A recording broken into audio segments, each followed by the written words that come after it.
Olha aqui. Já entendemos que o paciente não cicatriza bem, ok? E entendemos que a partir de uma úlcera que não fecha, o paciente pode ter o temido pé diabético, que é uma lesão que pode chegar até no osso, gerar osteomielite, que é a infecção óssea, e produzir uma amputação de membro. Tudo bem? Porém, todo mundo fala, cuidado com o pé diabético, cuidado com a úlcera diabética. Mas pouca gente fala, cuidado com a artropatia de Charcot.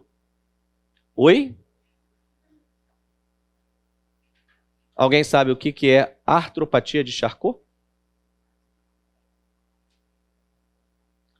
A frase do início da aula foi: vocês irão adquirir uma carga de conhecimento absurda ao longo do curso.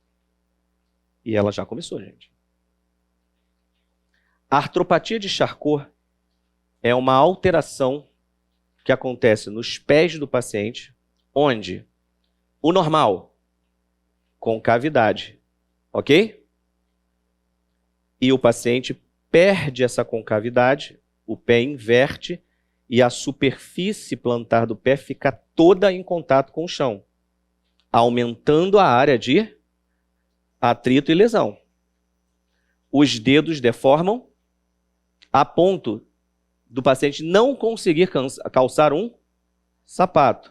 O paciente diabético pode andar descalço?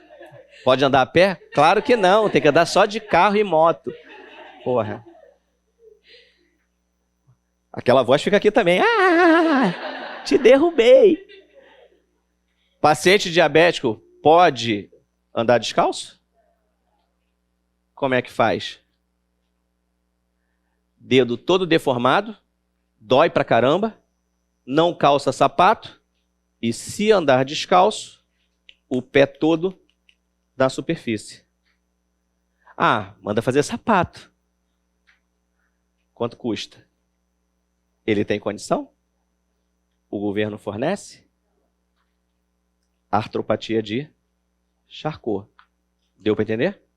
É o outro problema.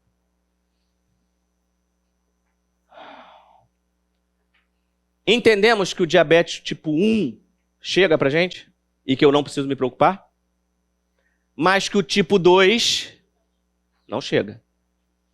E aí eu preciso o quê? Rastrear na população. Caderno de Atenção Básica 36, ele fala o seguinte: Valdemir, que não é diabético, chegou na unidade básica de saúde. O enfermeiro olhou para o prontuário dele e falou: opa, vem cá. Vamos fazer aqui uma avaliação e vamos também rastrear diabetes. Porque eu vi aqui a sua ficha e você faz parte da população que precisa rastrear diabetes, pelo menos anualmente. Como é que ele sabe disso?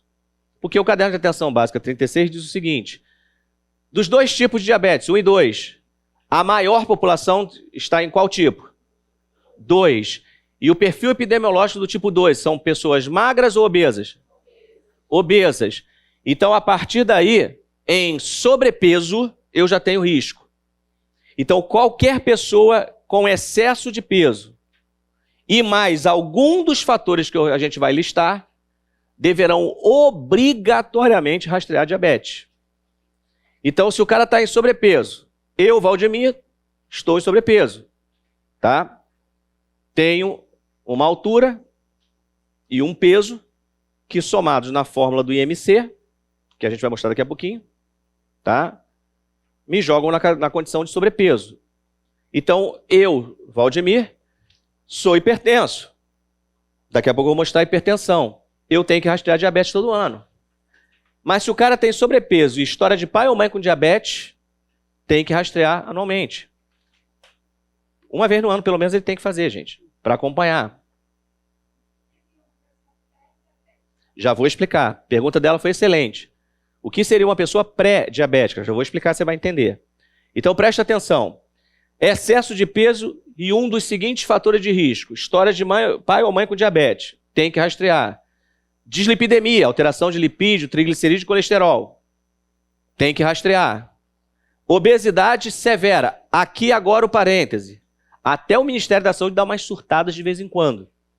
Porque ele bota assim, excesso de peso mais um dos fatores abaixo.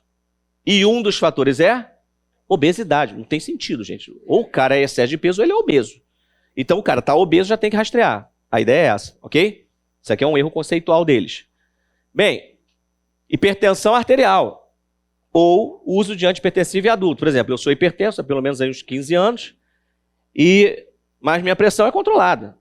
Se bobear, melhor do que muitas daqui. 120 por 80, 110 por 70. Nada que um antihipertensivo potente associado a um diurético não segure. Né? Aí o pessoal verifica a pressão. Nossa, que pressão ótima. Porra, a tua idade tá bom pra caramba. Tá, você é hipertenso? Sou. Toma remédio? Claro. Essa pressão aí só é por causa do remédio. Sou enfermeiro, cara. Enfermeiro jamais vai ter pressão normal. Então, olha aqui. Hipertensão arterial, uso de antihipertensivo, se está em excesso de peso, tem que rastrear diabetes. Dá para entender que é sempre assim, excesso de peso mais um dos fatores? Ah, Valdemir, se tiver vários fatores? Aí dá vontade de rastrear mais vezes, né? Mas não, só precisa um.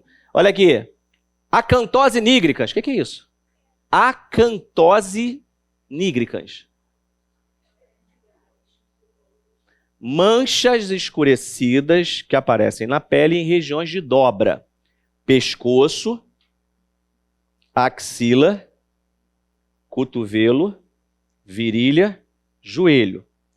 Em pessoas de pele mais clara, fica mais fácil ver. Aparece uma mancha escura como se fosse um cordão. E aí você olha e fala assim, que mancha? Só que a acantose nigricans não é só de diabetes. É de endocrinopatias, ou seja, algumas patologias endócrinas produzem. Diabetes é uma delas. Então, quando você olha, como diabetes é o mais comum, o que a gente faz? Opa, vamos para ela. Foi, pessoal? Acantose nigricans. Então, são manchas escurecidas na região de dobra. Tá? Olha aqui. Síndrome de ovário policístico, com excesso de peso tem que rastrear. História de doença cardiovascular, com excesso de peso tem que rastrear. Se nasceu uma criança com mais de 4 quilos, nasceu com mais de 4 quilos, cara, essa criança passou tomando glicose o tempo todo.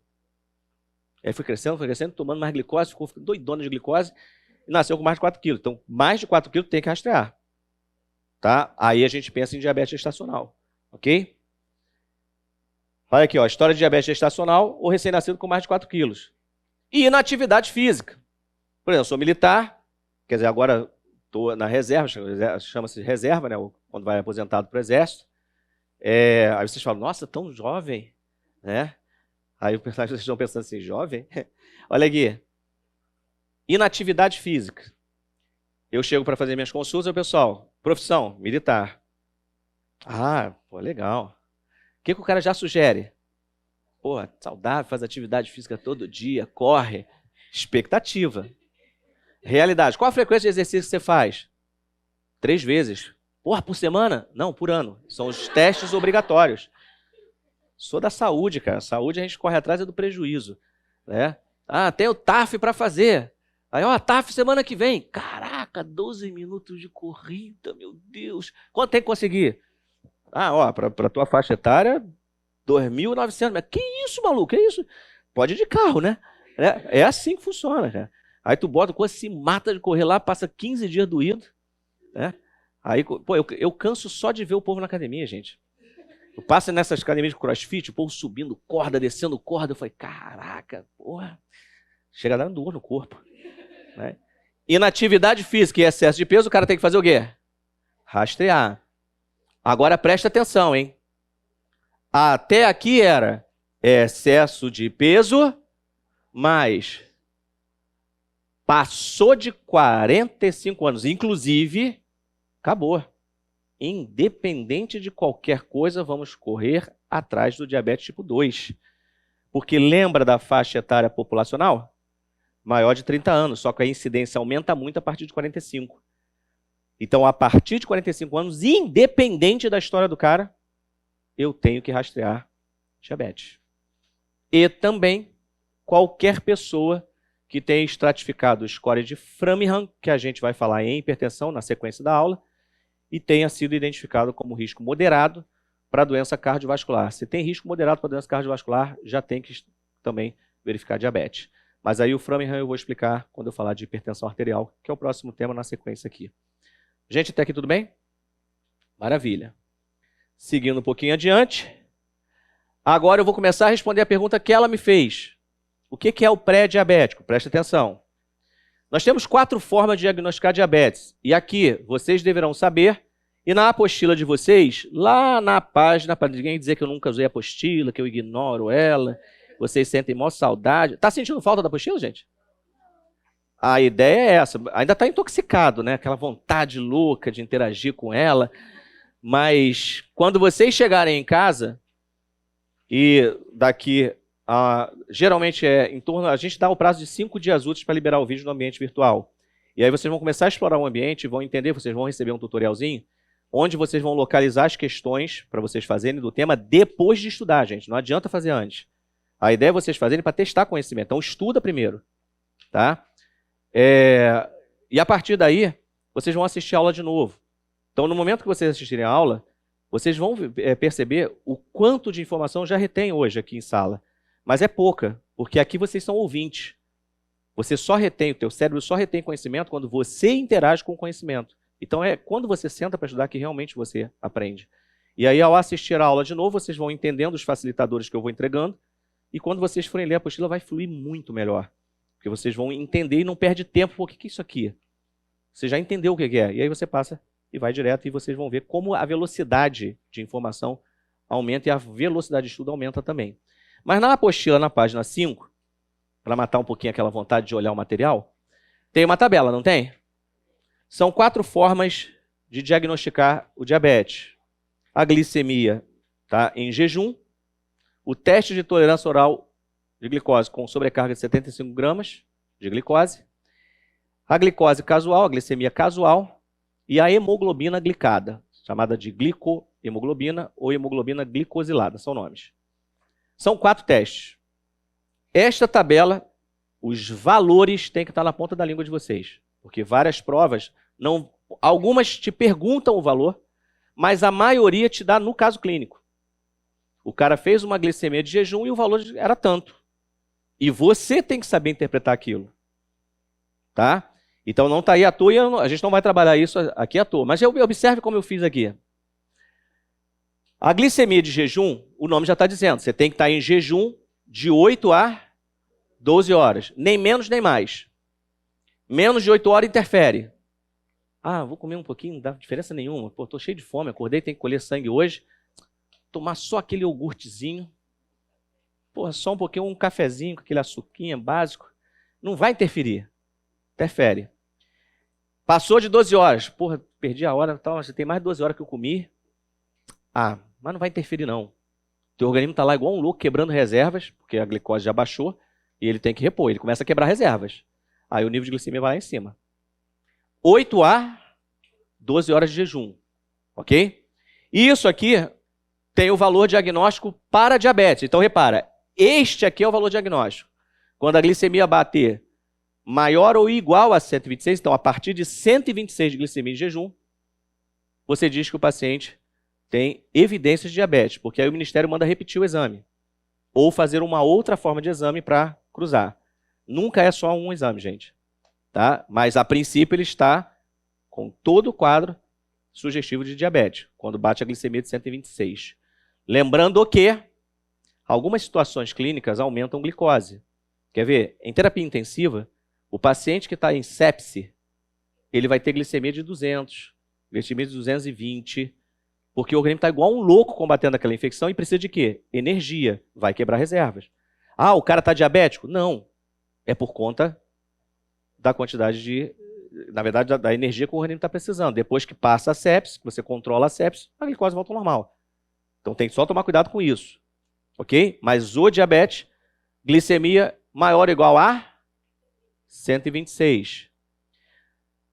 Preste atenção agora. De 110, inclusive, a 125, o Ministério da Saúde, através do Caderno de Atenção Básica 36, diz que o paciente tem glicemia alterada. O que isso significa? Pergunta de prova da Prefeitura de Saúde da Família, hein?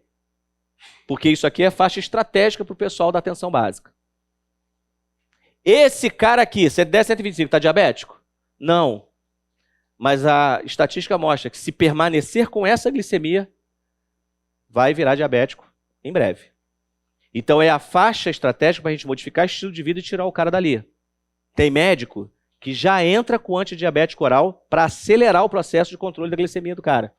Mas repara, ele não é diabético. Então ele é chamado pré-diabético, para assustar. Porque infelizmente o ser humano é assim. Se você falar, ó, o senhor ainda não está diabético, mas a sua glicemia não está legal. Então é preciso que o senhor faça tudo que o senhor nunca fez na vida. Exercício físico, dieta, o quê? Ah, o cara, mas eu tenho diabetes? Não. Então, vamos mudar para quê? Aí quando você fala para ele assim, ó, tu tá pré-diabético, hein? O termo pré-diabético é igual uma faca no ouvido dele. Vocês entendem que é estratégico? Dá para entender? Então isso tem que ser, tá, bem visto. E é aqui que as ideias de modificação de estilo de vida e às vezes até tratamento farmacológico, dependendo do médico que conduz o caso e dependendo do paciente, tem médico que já entra com antidiabético para tirar o cara mais rápido daquele processo. Agora preste atenção. 126 é o diagnóstico, glicemia de jejum. 110 a 125, glicemia alterada. Tá?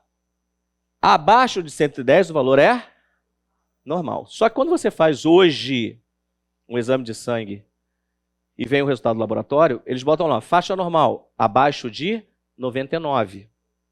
Isso foi um consenso, gente. Para 110 a 125, você tem um cara numa faixa perigosa. Glicemia alterada e eu preciso tirar ele dali. O valor normal é abaixo de 110. Só que a ideia do consenso é jogar um valor, e aí houve o consenso, abaixo de 99 para afastar o máximo possível dessa faixa de 110. E aí tem um hiato ali entre 99 e 110 que a gente sabe que não é problema. Mas quando passa de 99 já vem o alerta. Não é uma glicemia normal. Isso já alerta a pessoa de que tem que mudar alguma coisa. Entendeu o que é estratégico? Tá? Mas tem que saber esses valores, porque isso é cobrado nas provas de residência. Foi, pessoal? Tudo bem? Ó, o ENARI, que é hoje uma das principais portas de entrada e que a gente vai explicar ao longo do curso, para que vocês entendam, o ENARI trabalha muito com caso clínico. Tá? Perguntas às vezes diretas e casos clínicos. Então ele bota lá os dados para que você analise. E o ENARI é uma das bancas que pergunta valor. Tá? Faz perguntas de anatomia, fisiologia e por aí vai. Ok? A gente vai trabalhar isso tudo. Bom, glicemia de jejum foi? Segundo teste. Teste de tolerância à glicose com sobrecarga de 75 gramas em 2 horas. Quem já fez pré-natal sabe que é teste básico. Chega em jejum, colhe sangue. Toma um líquido, que é uma sobrecarga de 75, e 2 horas depois colhe novamente o sangue e comparo a subida da glicemia do paciente. Então, o valor diagnóstico para diabetes nesse exame é maior ou igual que 200. E aí tem as faixas. De 140 a 199, 140 inclusive, até 199, tolerância diminuída à glicose. É chamado de pré-diabético. Por quê? É a faixa que, se permanecer aqui, a estatística mostra que vai desenvolver a doença. Então, aqui, todas as medidas igual ao anterior, gente. Só muda o nome por conta do teste. Mas o processo é o mesmo. E abaixo de 140 é considerado normal. Foi? Aí chega o paciente para o médico. Doutor, estou estranho, olha só. Eu tenho 22 anos. Estou urinando muito. Uma fome louca. E mesmo comendo muito, eu estou emagrecendo. Tá? Tenho sentido muita sede.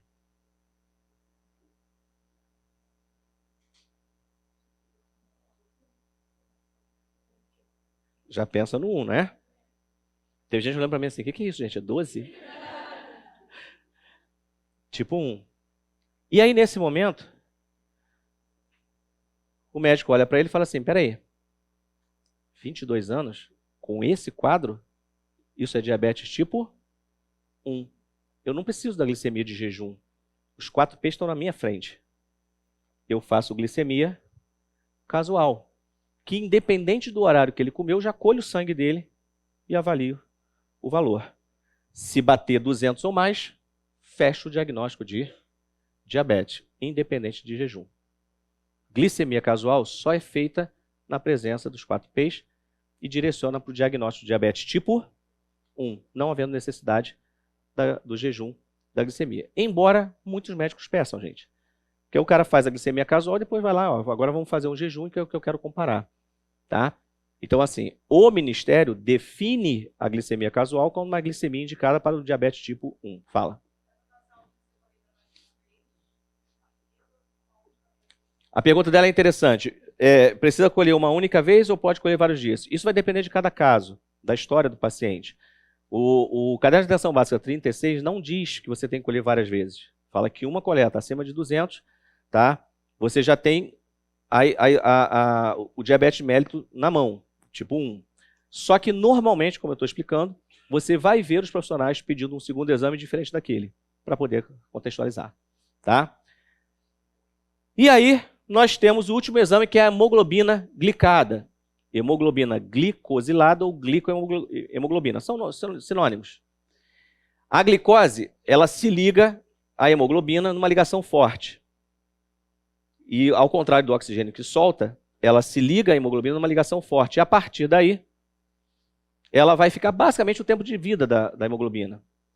E isso nos mostra a hemoglobina glicada, a média da glicemia do paciente dos últimos 2 a 3 meses. Então, eu tenho como fator diagnóstico, porque eu entendo o quanto ficou a glicemia do paciente a partir da hemoglobina glicada nos últimos 2 a 3 meses. E aí o valor é, o valor maior ou igual a 6,5%, ou seja, mais de 6,5% das hemoglobinas que estiverem ligadas à glicose, isso é positivo para diabetes. Deu para entender a hemoglobina glicada? Só que a hemoglobina glicada tem uma segunda ferramenta importante. Porque tem o paciente diabético, que ele tem diabetes, você prescreveu o plano de cuidado para ele, aí ele chega lá para você, todo ferrado, está desidratado, a lesão piorou, você vai assim, seu fulano, o senhor está seguindo as orientações? Tô, meu filho, não estou entendendo o que está isso aqui. Fazendo dieta, exercício, até mesmo. Então tá, vou pedir um examezinho para o senhor fazer, tá? Que é a hemoglobina glicada. Só para a gente ver como é que tá a sua glicose. Não, pode pedir, filho, vai dar normal, porque eu estou fazendo média dos últimos. Aí tu pega o quê? A não adesão ao tratamento. Aí quando vem o resultado, tu mostra para ele, ó, você não está aderindo ao tratamento, vamos buscar uma outra forma, o que está acontecendo? Não sei o que. Ele, meu filho, eu não consigo fazer dieta. É assim. Deu para entender os 2 usos da hemoglobina glicada? Ok? Fechamos. A tabela apresentada de outra forma. Tá? Como eu falei, tudo que eu apresento aqui está aí, gente. Foi? Maravilha. Agora preste atenção. Armadilha. Temos novas residências no mercado a partir desse ano. O INTO, pela primeira vez, teve autorizada a sua residência. Então, agora a residência do INTO é própria deles. Tá? A UFRJ teve aprovada a sua residência em saúde da família lá em Macaé. Então, tivemos vaga para a UFRJ Macaé em saúde da família. E aí tem as perguntas que eles fazem. Uma das perguntas que as bancas de residência gostam de fazer para vocês é a seguinte. O cara é diabético, já está firmado o diagnóstico. Então, eu tenho que controlar esse diabetes dele. E aí o Ministério da Saúde estabeleceu as metas. Qual é a meta para o paciente diabético? Bom, a meta é alcançar uma hemoglobina glicada menor que 7. Valdemir, mas olha só, eu estava olhando aqui, o diagnóstico é de 6,5. E ele está falando que a glicada é menor que 7. Não deveria ser menor que 6,5? Não. Porque se o cara tiver já diabetes, gente, uma glicada de 7 para ele está ótima. Porque ele já tem a doença instalada. Então, claro, se ele estiver na faixa normal, melhor ainda. Mas estando ali no 7 não é ruim. Mas presta atenção, porque é a pergunta de prova, a glicemia de jejum. Essa aqui é a que a banca cobra. Porque, repara, a gente falou que o valor normal da glicemia é abaixo de 110. Que os laboratórios entregam um valor normal abaixo de 99. E aí o Ministério diz o seguinte, para o paciente diabético, a meta glicêmica da glicemia de jejum é de 70 a 130. Dá para entender que é sempre um pouco acima da faixa diagnóstica? Então, não é problema para o paciente diabético estar um pouco acima da sua glicemia. O problema é quando passa disso. Então, o valor da meta, em especial de glicemia de jejum, vocês têm que saber, porque é pergunta de prova. Cai na prova de vocês. Então, qual é o valor da glicemia de jejum, da meta para o paciente diabético na glicemia de jejum? 70 a 130. E a banca pergunta assim, a meta para o paciente diabético, né? Para o paciente diabético tem que controlar a doença. Em relação a isso, o enfermeiro estabelece uma meta, segundo o Ministério da Saúde, caderno de atenção básica 36. A meta para a glicemia de jejum, estabelecida no CAB 36, que é o caderno, aí ele bota a letra A, 70,99. Aí tu lembra do exame de sangue que tu fez, valor normal 99, fala assim, é essa, erra. Aí ele bota na letra B, 70 a 110. Na letra C, 70 a 126. E lá na última alternativa, 70 a 130. Aí quando você lembra que 126 é o diagnóstico, o cara que não estudou fala, não pode ser 130, porque 126 é o diagnóstico, e ele erra a questão. Então a meta é 70 a... Foi? Beleza? Maravilha. Agora preste atenção. Tratamento. Diabético tipo 1 só tem um tratamento farmacológico. Apenas um. Dá o que está faltando. O que está faltando no diabetes tipo 1? Insulina.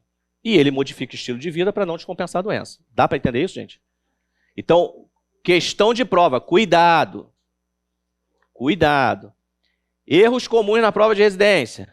Ai, Valdemir, o que foi? Eu errei a questão fácil.